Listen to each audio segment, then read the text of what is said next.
In this video, we're going to look at setting up email templates in Gmail.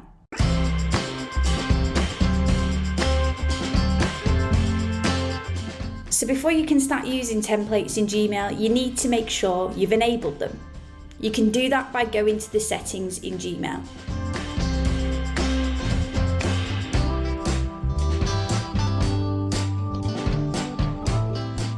Under the advanced section in the settings, you'll find templates.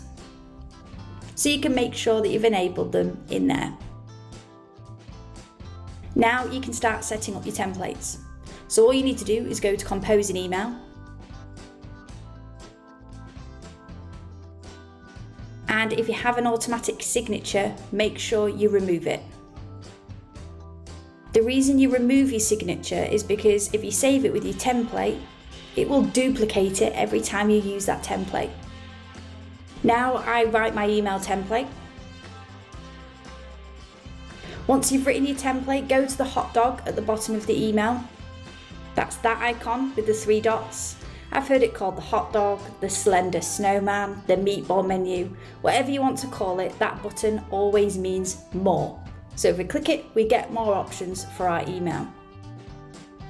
In that menu, if you've enabled it, you'll find templates. And here is where you can save your draft as a template. Now the name of the template will populate the subject when you use it. So I'm going to name it Training Feedback.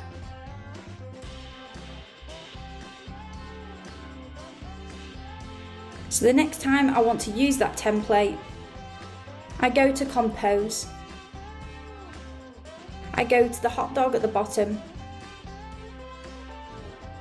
And in the templates menu, under Insert, there is my Training Feedback template.